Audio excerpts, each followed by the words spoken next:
ఇది heat of the moment లో అన్న మాట కాదండి. చాలా ప్రిపేర్డ్ గా ఒక పబ్లిక్ మీటింగ్ లో ఆయన దీన్ని మాట్లాడారు. దాని గురించి ఆయన ప్రెస్ మీట్ పెట్టి నేను అలా అనుండాల్సింది కాదని ఎప్పుడైనా చెప్పారా? ఇలాంటి ఎగ్జాంపుల్స్ ఇంకా చాలా ఉన్నాయి. కానీ రాంబాబు గారు చెప్పారు, ఆయన అన్నది హీట్ ఆఫ్ ద మూమెంట్ లో, దాన్ని నేను అలా అనుండాల్సింది కాదని ఆయన చెప్పడం జరిగింది. చెప్పిన తరువాత కూడా నేను లీగల్ కాన్సిక్వెన్సెస్ ఫేస్ చేస్తాను, నేను ఎక్కడే ఉంటాను, నేను ఎక్కడికి పారిపోను అని చెప్పిన తర్వాత కూడా ఒక ప్రజాస్వామ్యంలో, ఒక గవర్నెన్స్, ఒక లా అండ్ ఆర్డర్ ఉన్న స్టేట్ లో పోలీసులు పూర్తిగా నిర్వీర్యం చేసి విపరీతమైన దాడులు చేశారు. ఆయన మీద హత్యాయత్నం చేశారు. కత్తులు, కర్రలు. మా నాన్నగారు ప్రెస్ మీట్ ముగించుకుని ఆఫీసులోకి వెళ్లారు. ఇది అందరూ చూశారు. అక్కడ పోలీసులు, ప్రెస్ అందరికీ తెలుసు. ఇంట్లో లేడీస్ మాత్రమే ఉన్నామని కూడా తెలుసు. లేడీస్ ఉన్న ఇంట్లోకి మగవారిని మూకుమ్మడిగా పంపి, ఈ సందర్భంలో నేను గల్లా మాధవి గారిని అడుగుతున్నాను, ఇది మీకు ఏ నైతిక విలువ ఉందని చెప్పి మీరు క్షమాపణ కోరుతున్నారు అంబటి రాంబాబు గారి దగ్గర నుంచి? నేను అంబటి రాంబాబు గారి వ్యాఖ్యల్ని నేను సమర్థించట్లేదు, ఆయనే సమర్థించుకోలేదు కదా. హీట్ ఆఫ్ ద మూమెంట్ లో నేను అన్నాను, నేను అలా అనుండాల్సింది కాదని ఆయనే చెప్పారు. మీకే నైతిక విలువ ఉందని చెప్పి మీరు, మీ హస్బెండ్, లేడీస్ మేము ఇక్కడ ఉంటే మీరు తాగి ఉన్నటువంటి మగవారిని మా మీదకి రెచ్చగొట్టి పంపిస్తూ ఇంట్లోకి వెళ్ళమని, వాళ్ళు అద్దాలు మీరు చూడొచ్చు, కారు ఎలా పగలగొట్టారు, అద్దాలు, పైన అద్దాలు, పక్కన తలుపులు అన్ని పగలగొట్టుకుని లోపలికి రావాలని చూసారు. లోపల కేవలం ఆడవారు మాత్రమే ఉన్నాం. నేను, మా మదరు, మా సిస్టరు, మా పిల్లల్ని పెట్టుకుని మేము ఉన్నాం. హోమ్ మినిస్టర్ అనిత గారిని కూడా నేను సూటిగా ప్రశ్నిస్తున్నాను, దీన్ని మీరు సమర్థిస్తారా? మీరు ఆడవారి మర్యాద దెబ్బతిందనే ప్రాసెస్ లో మీరు దాడి చేస్తూ మీరు అటాక్ చేసింది ఆడవాళ్ళ మీదనే. ఇది ఏ రకంగా సమంజసం? ఇది ఏ రకంగా న్యాయం? నేను ఇదే సందర్భంలో పవన్ కళ్యాణ్ గారిని కూడా అడగాలనుకుంటున్నాను. కాపు సామాజిక వర్గంలో నేను పుట్టినందుకు చాలా గర్వపడుతున్నాను. అయితే ఇవాళ మీ బలం చూసుకొని కాపు కులస్తులందరూ ఆళ్ల పట్లే ఉన్నారు అనే ఒక బలాన్ని చూసుకొని ఇవాళ కాపు మహిళలమైన మమ్మల్ని తిడుతూ, కాపు అనే కుల ప్రస్తావనతో పాటు బూతులను జోడించి, లకారాలు జోడించి మమ్మల్ని తిడుతూ స్త్రీలని మా ఇంటి మీద దాడి చేసి ఇవన్నీ పగలగొట్టారు. దీనికి పవన్ కళ్యాణ్ గారి బలము అడ్వాంటేజ్ గా తీసుకున్నారు వాళ్ళు. కాబట్టి పవన్ కళ్యాణ్ గారు బాధ్యత వహించి దీన్ని ఖండించాలి. తల్లులు అందరికీ ఉన్నారండి. రాంబాబు గారు తల్లిని మీరు ఎప్పుడైనా చూడొచ్చు. ఆయన ఎప్పుడు ఒక బార్డర్ క్రాస్ చేసి అసభ్య పదజాలంతో ఏది మాట్లాడరు. మాట్లాడినప్పుడు క్షమాపణ చెప్తారు, లేదంటే నేను అలా ఉండాల్సింది కాదని కూడా చెప్పారు.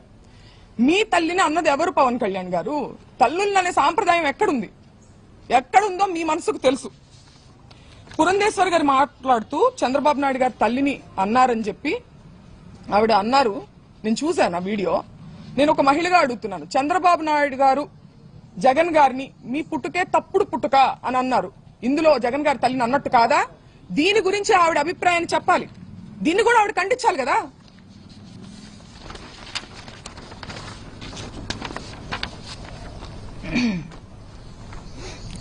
ఒక్కటే చెప్పదలుచుకున్నానండి, మేము వైసీపీ పార్టీ అని చెప్పి ముద్రేసి ఇవాళ పార్టీ అధికారంలో లేదని చెప్పి, మేము బలహీనులం అని చెప్పి మా మీద అటాక్ చేస్తూ ఇవన్నీ చేస్తున్నారు. కానీ మీరందరూ గుర్తుపెట్టుకోవాల్సింది ఒకటి ఉంది.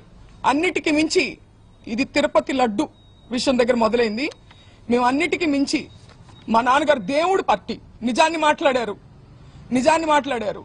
దాన్ని డైవర్ట్ చేసేదానికి ఆయన క్షమాపణ చెప్పినప్పటికీ కూడా ఇటువంటి దాడులు చేసి భయపెట్టి, ఆయన దేనికి భయపడరు కాబట్టి ఇంట్లో స్త్రీల మీదకి వెళ్తే ఆయన భయపడతారనే ఒక చీప్ టాక్టిక్ ని ప్రదర్శించి ఇవాళ మా ఇంటి మీదకి వచ్చారు.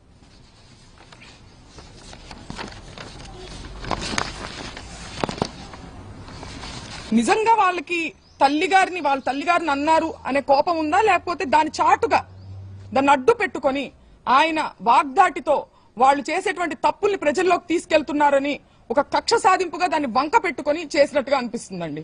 ఎందుకంటే లీగల్ కాన్సిక్వెన్సెస్ ఉంటాయి అంటే నేను ఫేస్ చేయడానికి రెడీగానే ఉన్నారని ఆయన అంటున్నారు. అయినా కానీ 8 గంటల పాటు అండి పోలీస్ బెటాలియన్ ఎంత దూరంలో ఉందని నేను ప్రశ్నిస్తున్నా. చంద్రబాబు నాయుడు గారి గృహం ఎంత దూరంలో ఉంది? 8 గంటల పాటు గ్యాపులుగా తాగి వచ్చి ఒక మహిళ అరుణైనా ఆవిడ పేరు గల్లా మాధవి వీడియో ఇవ్వండి ఒకసారి.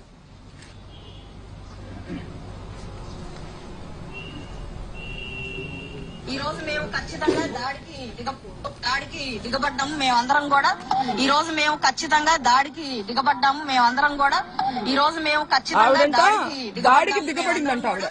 ఈ రోజు మేము ఖచ్చితంగా దాడికి దిగబడ్డారంట ఆవిడే చెప్తున్నారు. ఎవరి మీద దాడికి దిగబడ్డారు? మహిళల మీద దాడికి దిగబడ్డారా? మహిళలతో ఇది సమంజసమా? మహిళల కోసం పోరాడుతూ ఆవిడకి నేను ఒక్కటే చెప్తున్నా, మీకు కుటుంబం ఉంది, మీకు పిల్లలున్నారు, మిమ్మల్ని పావుగా ఉపయోగించుకుంటున్నారు. మిమ్మల్ని ఏ ఎమ్మెల్యేలు అయితే మిమ్మల్ని మా ఇంటికి పంపించారో వాళ్లే రావచ్చు కదా.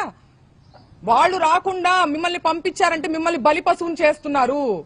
40 ఏళ్ల రాజకీయ అనుభవం ఉంది మా నాన్నగారికి. నా చిన్నప్పటి, నేను పుట్టిన సంవత్సరానికి ఆయన ఎమ్మెల్యే. నా చిన్నప్పటి నుంచి నేను రాజకీయాలు చూస్తున్నా.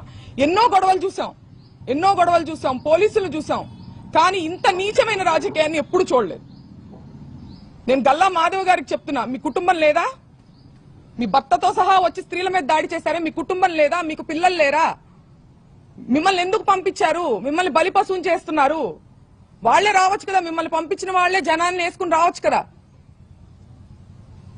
ఆలోచించుకోవాలి. మీ మనస్సాక్షికి వదిలేస్తున్నాం దీన్ని.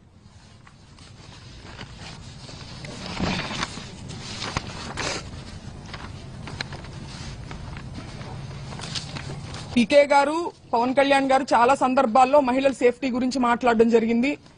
మహిళల యొక్క అభివృద్ధి గురించి, సేఫ్టీ గురించి ఆయన మాట్లాడారు. ఇది ఏం సేఫ్టీ అని నేను అడుగుతున్నా ఇవాళ ఆయన. మీ బలం చూసుకుని కాదా, మన వేలితోనే మన పొడిచే ప్రయత్నం కాదా ఇది?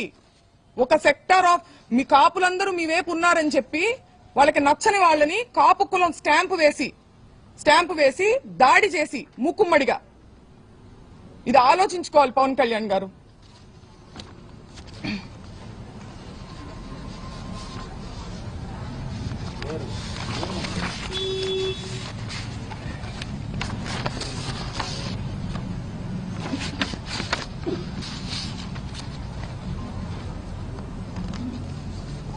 కుటుంబాన్ని టార్గెట్ చేయడం, కుటుంబంలో మహిళల్ని టార్గెట్ చేస్తే అంబటి రాంబాబు గారు భయపడతారు అనుకోవడం.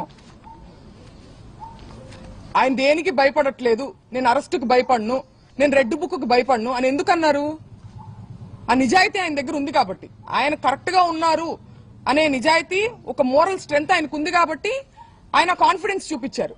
అంతేగాని ఈ రకంగా ఆయన మహిళల మీదకి వస్తే అయితే మేము మహిళల మీద దాడి చేస్తాం, మీ ఇంట్లో మహిళల మీద, అప్పుడు కూడా నువ్వు భయపడవా అని అనడం, ఇది రౌడీ. మాకు సరిగ్గా వినిపించలేదు, బట్ మాకు ఎమోషన్ అయితే అర్థమైంది. ఆయన చాలా ఇబ్బంది పడ్డారని, వారిని ఇబ్బంది పెట్టారని చెప్పి అర్థమవుతుంది. అంటే ఏంటంటే ఇప్పుడు మనం ఎంత మేధస్సు, ఎంత చదువు, ఎంత డబ్బు, ఎంత పలుకుబడి సంపాదించినా సరే ఇంకా మేము